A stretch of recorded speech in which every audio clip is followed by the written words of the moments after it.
A recent conference where I was asked to come and speak, I offered a workshop called Church 2.0. And basically we started out talking about the new viral video, Why I Hate Religion But Love Jesus, and then also talked a little bit about Mark Driscoll, pastor of Mars Hill and creator of the Acts 29 network. These things are representative of some big changes that are happening in the church. And although these particular examples tend to have the same kind of evangelical undertones and some of the same limitations around women and things like that, we can learn from the strength and the popularity of these models while also still embracing a more mainline or progressive theological message. So check it out.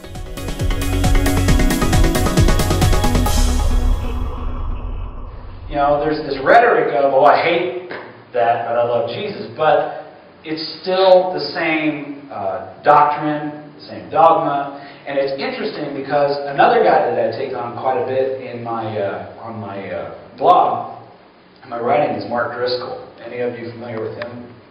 He is the pastor of a church called Mars Hill in Seattle, not the Mars Hill where Rob Bell was, if you're familiar with Rob Bell. Who was in Grand Rapids. Now he lives in California. This is Seattle, a whole different animal than Rob Bell. And this guy created not only his church, which is a huge network of churches now, but he's created something called the Acts 29 network, which is this sort of model of emergent church, which means that it's a loosely affiliated network without a big institutional structure and everything. But to be a part of it, you still have to go on their site and you have to agree to and claim their specific statement of faith. You have to do these certain things. You have to say these certain things or you're out. That sounds really familiar to me. What do they say? You know, put a dress on a pig. It's still a stinking pig, you know? So, we're something different than that. We always have been. But when we cling to the institution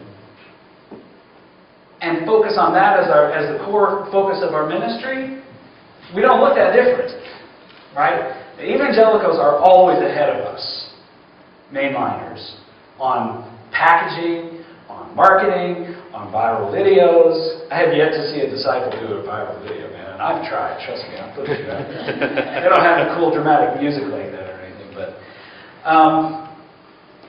but in some ways, it's adapting to the culture while still using the same doctrine and the same exclusion and the same, I'll say, hate. Because Driscoll, while saying that he's dismantling the trappings of institution and liberating Jesus from the church, says that a woman can't preach.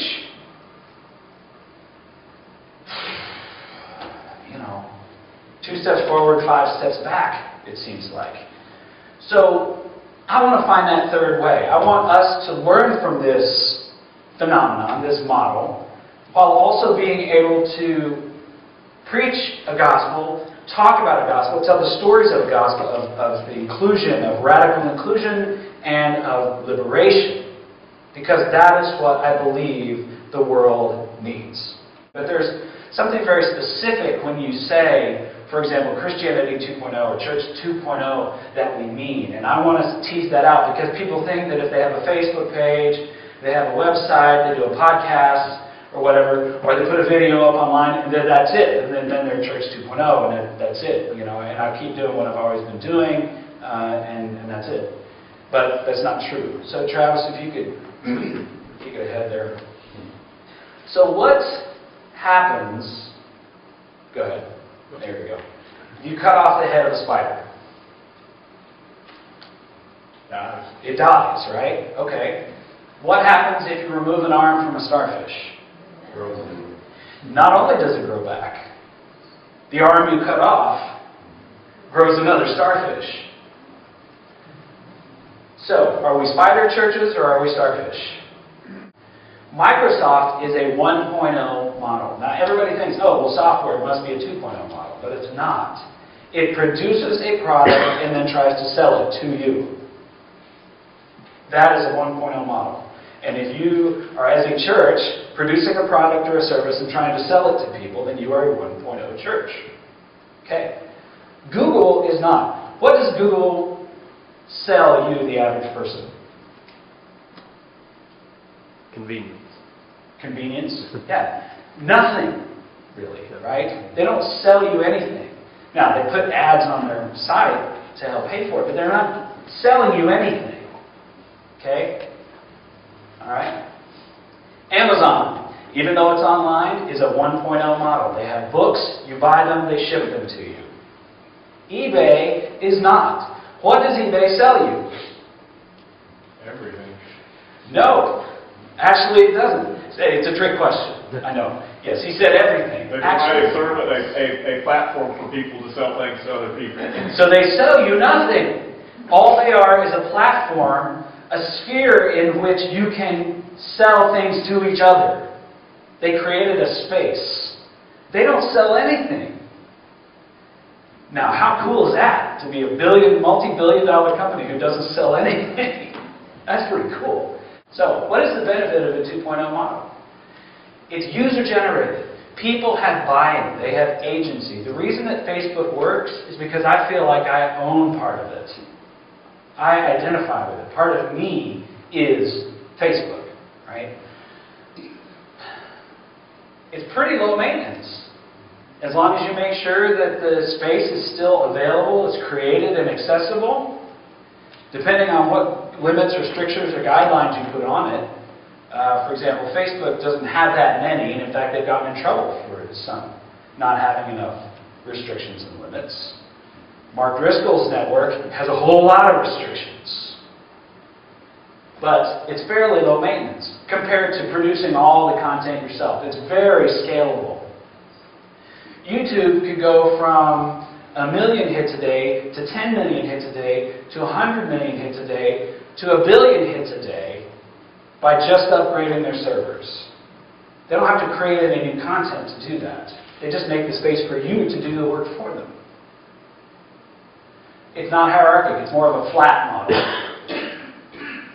And then, like I said, because it's user-generated, there's buy-in from people like me. So what's the risk of a 2.0 model? It can be less organized. There is less accountability. And that was something I was talking with Brandon Gilvin about in the back. He said, I know all this, what you're talking about is true. And he said, in some ways, some things that need to die will die, some things that need to change will change. But I have to confess my concern about a lack of quality control, assurance, or consistency. Just because some guy comes along and says, oh yeah, Jesus rode around on dinosaurs, well then you're great. You're a part of the group, be a pastor, go out and start a church. So that's terrifying, right? And he says, I've got some investment of years and money and everything in my seminary education, which I've also talked about as a colonial system that has to change, by the way. But that's a whole other workshop. But there is the risk that in a more of a 2.0 model, that without the certain boundaries, that we lose quality control. Does anybody know where the modern coffee house model came from? It came from the Enlightenment era. It was the first stock exchange. People came together at these, what were called salons, and they would do bartering. They would do, basically what became the modern stock exchange. And while there, they talked about what was going on over coffee, over tea. And it was in creating that space, once again, it wasn't intended to give rise to the modern stock exchange or Starbucks, but it did, because it created the space. It wasn't just about coffee. It's not just about coffee, is it? Right? Remember that social networking tools are just that. Facebook, a website, a podcast, they are not going to save your church. They're tools. Build it and they will come is dead. Like he said, it's like putting perfume on a casket, right? The try to attract people to our existing ministry is not, it doesn't work anymore. overlaying technology on the same old thing doesn't change anything. Emergent church is a concept. It's a theological movement, not a worship style. Even if attendance is in decline, budgets are in crisis, so forth, we have something that the world needs, craves, longs for. Sometimes they can't even articulate it. Part of that is community, belonging, being heard.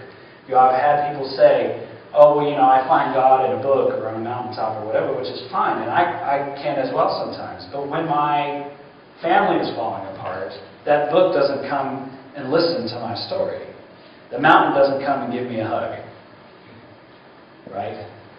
And so it's a bit of the prodigal son story. We can wait around for them to come back, or we can go running, drop everything, and run to them. I wrote an article that I copied here called "Can Alcoholics Anonymous Save the Church?" Basically, the idea is, with basically no budget, very little staff, governance, hierarchy, or material resources, Alcoholics Anonymous and other 12-step groups have flourished. Their reach is huge, while mainline church is in decline. And now even evangelical church is in decline. What can we learn from that? So, what I do in here is I take on the 12 traditions, which is the way by which AA governs itself. And I look at how would that look if we applied these to church.